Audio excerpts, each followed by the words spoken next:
guys. So, ako lang mag-isa dito. So, maghapon yan. Pumasok yung tatlo. And, alas 3 na.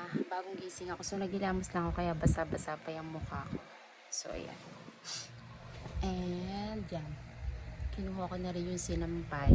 Para makapag-ligpit na ako. Para pagdating nila, wala na sila masyadong liligpitin. So, ayan. Wala pala akong kahit lipstick man lang. So, okay lang yun, guys. Nalagay ko lang kayo dyan. Liligpit lang muna ako, guys. Habang wala pa sila. Kasi mamaya pag nandito na sila, mahihirapan ako, guys, magligpit. Hapon na naman. Tapos wala pa sila. Anong oras na rin? Labasan na rin yun, guys, ngayon. So, parang ang lakas ng hangin din sa pwesto niya. Ito ko na lang kayo lalagay. Against the light lang. So, okay lang yun, guys. Wala akong kakwentuhan. So, kayo na lang kakwentuhan ko. Everyday to, guys. Hindi na pala everyday. Until Friday lang pala, guys, na ako lang mag-isa lagi dito sa bahay. So, nagbabalak ako, guys, mag-apply ng work from home ESL teacher. So, yun ay online teacher, guys. So, nagbabalak ako doon, guys, mag-apply. So, hindi naman kailangan, guys, na gumamit ka ng laptop. So, only you need is noise cancelling headset and cellphone. So, makakapag-apply ka na, guys. So, may mga ganong company na nag-a-accept sila ng ganon. So, yun, guys. Doon ako nagbabalak mag-apply. So, ang hirap naman kumuha ng magandang angulo, guys. Para kasi ang taba-taba ako. Sorry, guys. Hirap kumuha. So, against the light. So, okay lang yan. Ang hirap kasi kumuha ng video na masyadong So, ang hair ko pala ay napalagay doon. So, yan. Kaya, bago sila dumating, tapos na ako sa ligpitin ko. So, panghapunan naman, guys, ang aking lulutuin. Yung tamang aming pagkain lamang. So, guys, can you please watch my vlog and like and subscribe? Thank you. So, ano yun? Yun lang, guys, ang kailangan ko. Ewan ko ba, guys, pag dito ka lang sa bahay, so kailangan mo talaga mag-income. So, hindi naman ganun kadaling mag-apply. Diba, guys? Lalo pat ako, 12 years ako, guys, na nasa bahay lang. Simula nung nanganak ako sa kanila, wala akong work. Maliban, guys, sa handmade crochet. So, doon, guys, nagkakaroon din ako ng income kahit papano.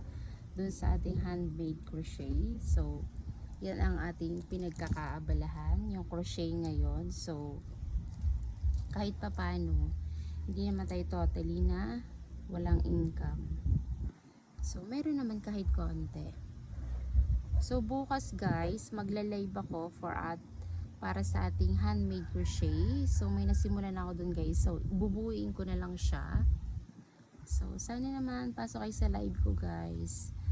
Hindi ko naman siya totally second time. So, may na-vlog na ako dati before na nag-live ako. So, hindi naman ako ganun kasi, guys, kagaling sa pag-live. So, gusto ko lang, guys, talaga mag-live.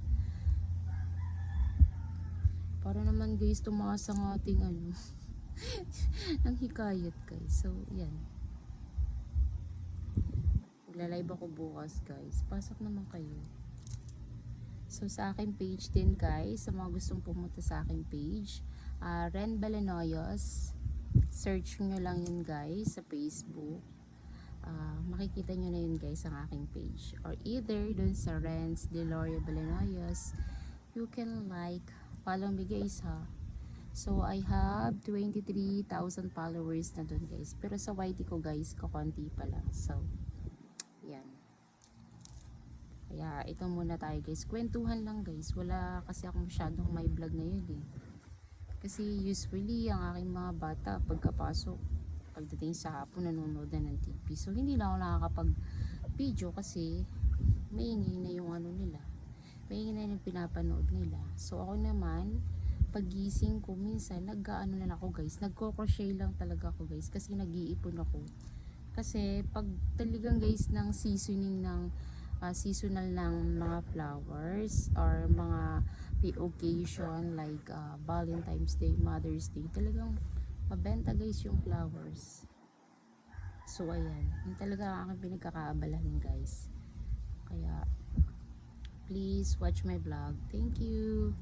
So mamaya ulit guys. So yan muna ang ating kasi mamaya talaga nandito na sila, so hindi na ako makakapag video. So pagpasensya nyo na guys ang aking mukha kasi bagong gising and hindi kasi ako marunong mag makeup.